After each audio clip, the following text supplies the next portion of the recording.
I'm coming in loud and clear. Might hear me on the radio.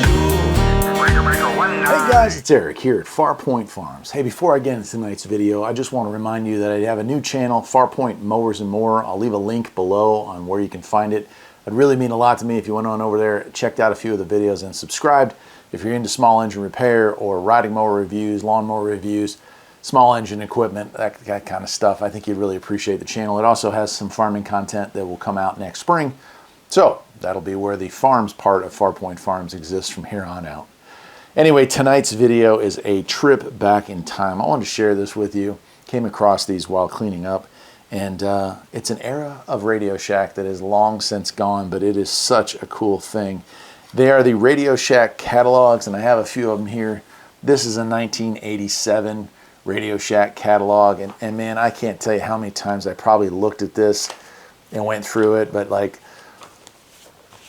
you know, CB radios and ham radios and stuff like that. It was just, oh, I was so into that stuff and still am. Then I have a 1997. This is also, I mean, honestly, between 87 and 97, you're talking the heyday. This is when the internet maybe was first starting. I know there was something called like the Scan Cat or whatever that was coming out. You could just barcode read these things and it would take you to the web page. That was a total failure, but it was an interesting idea.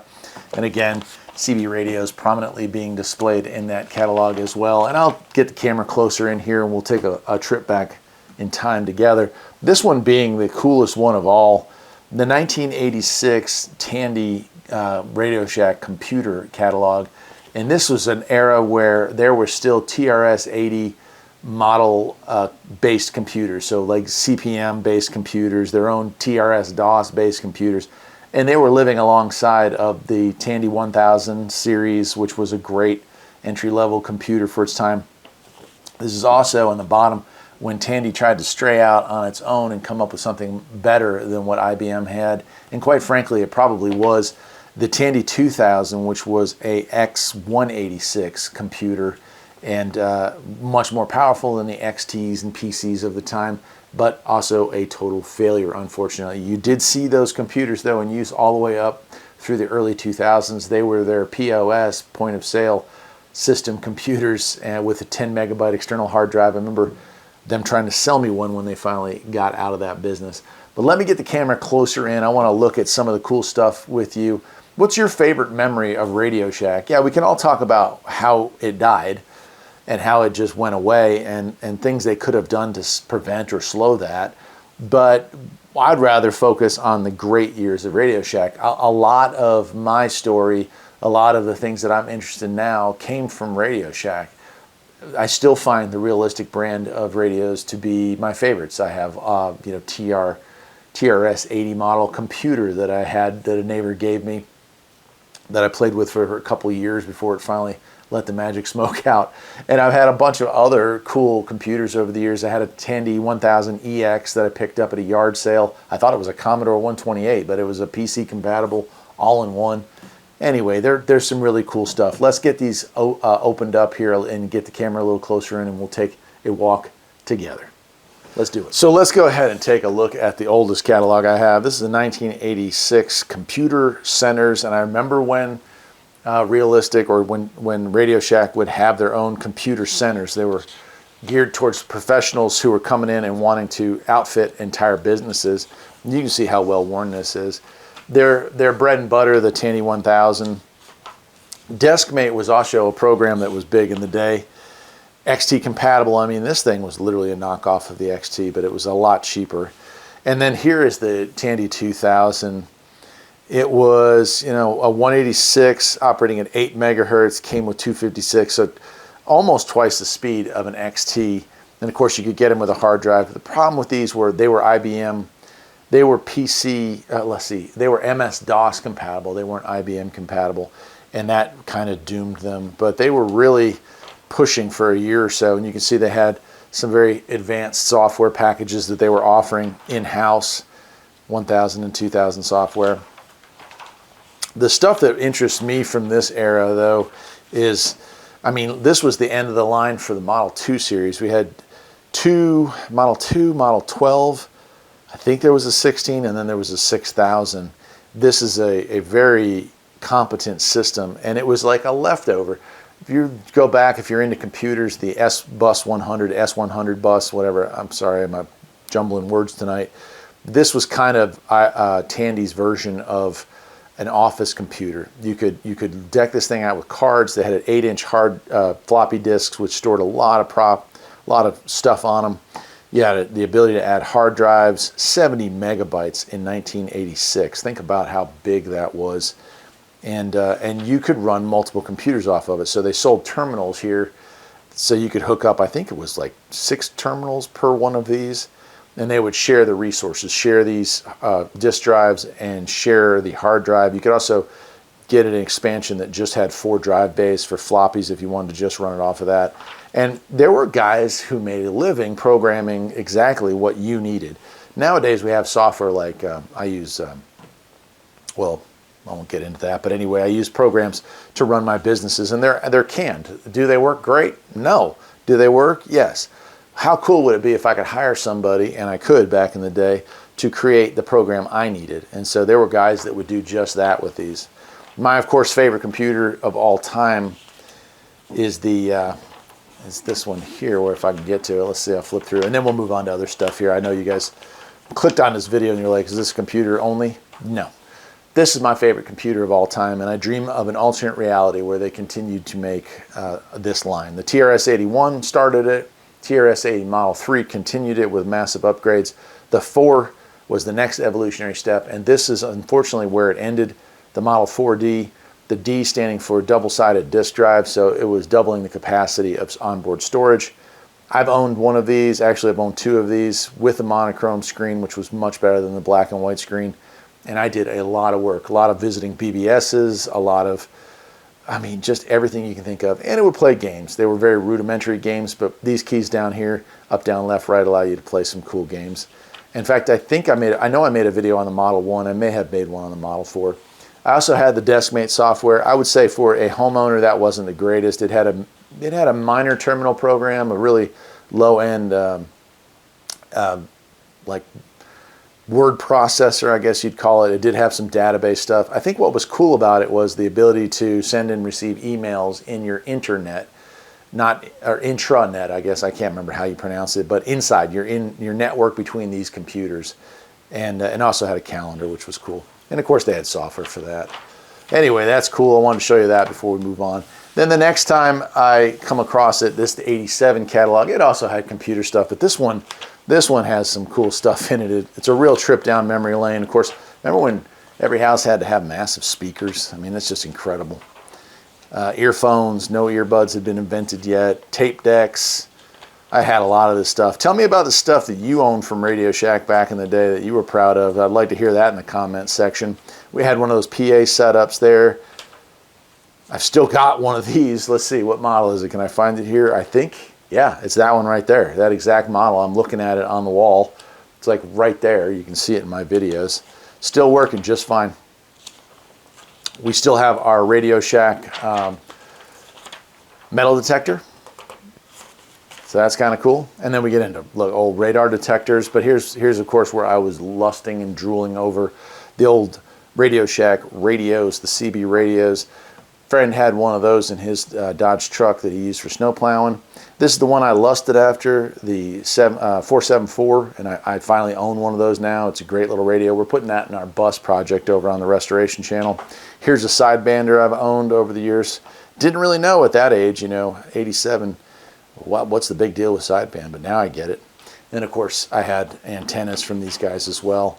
Walkie-talkies, I bought that one probably in 87 on half-price sale that they had going on. There's a great base station that I came across once there as well. And they had all kinds of stuff. Alarm systems. I don't know if this, this. Oh, I cannot tell you, as a person growing up with 3 TV channels, and 2 of those 3 were really staticky, no cable and no satellite. This is before that era. This was something I would turn to and look at and dream about, building my own. Somehow I figured I could maybe just buy the LNB and figure it all out, because that kind of money is like the kind of money to buy a house, It still is. I went on, and when these things were going out of style because the small dishes were coming into style, I've owned several of these over the years, not Radio Shack branded, but They're actually still useful. I still use mine today. Robbie Strike and Norcoast Hobbyist both have great channels that do a lot of stuff on C-band and KU band satellite, and how much is still up there. But I saw a friend who had one of these, and that was it, man. Like, I was so amazed that you could move this huge dish in the background, 10.5-foot dish, and move it around and lock into stations in outer space. My first house that I bought, we had the massive, the VU190 antenna. That thing would pull in stations from all over the place. All kinds of stuff. You got these kits here. That was a kit that I owned when I was a kid, and learned a lot about electricity with stuff like that. This is back in an era where toys were also stuff that would help you. You know, now we have video games that they don't do anything but make your brain into jelly. Back then, these were games that you played, you learned from, you had to figure them out in order to get something in return. That right there, I have up top here, the Crystal Radio kit I have up top here. These are kits that I found at, you know, flea markets and salvaged from, you know, probably the junkyard. Cool old toys, of course the parts, watches, you know. I had the talking watch, I had the calculator watch. I still wear Casio watches. I love digital watches, and if you're into digital watches and Casio watches, oh my gosh, Johnny Mullet is the guy. We've talked before about how awesome Casio watches are. He has quite a collection. So here we are back in the 80s, right? And the Color Computer 2 had just come out, and the 3 was coming out. Those were also cool computers I've had over the years. There's the 1000EX. That was an IBM computer, but it looked like, to me, it looked like a Commodore, but it worked. All right, and then we move into the 90s, which this is like the heyday of this stuff. And again, I'm not going to go through all this because I want to keep it, you know, under 20 minutes here. But we got the invention of cell phones. If Radio Shack only knew that cell phones would probably be part of their demise anyway. But they were big on cell phones when they first came out. Pagers, you know, I never had a pager. I never had a cell phone. My first cell phone we got in 2014, and I hate it. I still hate it to this day. I think they're the work of the devil, and I'm not joking about that. Scanners are pretty darn cool. And then we get into 10-meter stuff. I think this was the era of 10-meter. That's still a scanner there, and some scanner antennas. I have one of those still to this day. Yeah, scanners. Yeah, this is some great stuff. The 2045 is a great one. The 242 is even better. I've had a few of these over the years that have come and gone. And then we get into the incredible. The Radio Shack is #1 in CB radio. They weren't kidding about that. There's no doubt about that. So I know this catalog is mine. I bought it, or you didn't have to buy it. You go to the store and you get it brand new. I got it brand new because I was lusting over that right there, and I own it, and I've made a video on it. I don't have the original. The original died. Had a circuit issue, but I still have one of these in mint condition because this is just a fun, great radio. This one here was a big deal when it came out. It had scan and weather channel, which was kind of unusual. We have the 495. I own one of those thanks to Dallas Rife. He sent me a really nicely modded one of those that I keep in storage here for a backup. I actually have it in an EMP proof box right now. And that was top of the line. That was also their last base station, if I recall. I think that was where they ended the base station line. I have seen one of these sideband Radio Shacks, but I've never owned one of those. I'd like to find one at some point. And then their base radios here. The last Radio Shack radio that I bought was the TRC 511, which is a great little micro radio. I'd say the President Bill has kind of replaced it with features and functions that one just didn't have. But that size of radio at an era where cars were starting to lose the ability to have spots for that, Radio Shack still came to the rescue. And of course antennas, including base antennas. I had a Shakespeare Big Stick from them. Their more advanced walkie-talkies were coming out around that time. And they were getting into 10-meter. There it is. Yeah, I knew we had 10-meter stuff here. There's a 2-meter one, and I'm pretty positive they also sold a 10-meter. There's the DX394, which is incredible. I still have one of those, and I use it every night to fall asleep to. I mean, there's just so many cool things here. I still use clock radios. I was reading on the internet, or somebody was talking on the internet about no one has these anymore. I don't know how y'all wake up in the morning, but I still have a clock radio. I still have to wake up in the morning somehow. So Walkmans, I mean, it just goes. Small TV sets. Look at that boombox. I remember thinking about, wow, that'd be cool to have a tape deck and a TV set. And of course, I still have a 5-inch black and white TV set, not from Radio Shack, but still have one of those floating around. And they were getting into the VCR market. Now, this is where they started to get different. They were using the Optimus brand, and then eventually they gave up on their own stuff and went to Magnavox. Here they're selling RCA. That was something they wouldn't have done back in the day. But they were starting to change. They were starting to get with the time, figuring out it was too hard for them to have everything branded in their own name, or too expensive. I don't know. I never had the 210, but the VU 190 was a really, really great antenna. I didn't even know that existed, so it must not have been there when I went looking for my first TV antenna for our new house. And I get amps, stuff like that, all kinds of stuff, tools, you know how that is. And then in the back, games, car stereo stuff. Oh yeah, I remember removable faceplates. That was even a CD player. Who did not have a amp from Radio Shack at some point? I don't even like music anymore, but I had that little booger, and I took it and put it into at least 3 cars that I know of before it finally broke. It got wet, but you know, it's cheap, 20 bucks for 40 watts, man. So that was cool. And Optimus branded speakers were really nice speakers. I put those in the citation, and they actually sounded really cool. So anyway, I don't know, I'm rambling. This is a very unusual video for me to put out, but you know I love Radio Shack. Still had typewriters in '97. You know, it's hard to imagine how far we've come just in a few years. And it's only been a few years, right? '97 to today. Hasn't been that long, has it? Batteries. Oh gosh, the Battery Club. Y'all remember that? I don't know. This might be past that era, but yeah, this was when they had alkaline. But I remember the old red ones and the green ones, and those things were like dead on arrival. But it was pretty cool. Anyway, there it is. The Radio Shack catalog. I have a few extra of these. The cool thing about these is that apparently they're all been digitized and they're available online, or at least they were. Somebody was telling me this back when I was doing a whole series on Radio Shack, that you could find these digitally, and that's cool. But you know what? There's something about holding a piece of history in your hands and flipping through those pages just like you did when you were young. I mean, look at that robot. Oh man, look at that. That's pretty cool, right? There's just all that cool stuff floating around in here. Look at all those radios, dreaming about stuff. Look at that. Ooh, wow.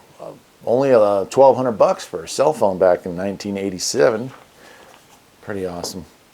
Well, look, I guess I'll leave it at that. I appreciate you all watching. I hope you're into some of these vintage Radio Shack things as much as I am. And I hope I was able to maybe make you remember some of those cool times we used to have back in the day. Till next time, my friends, take care.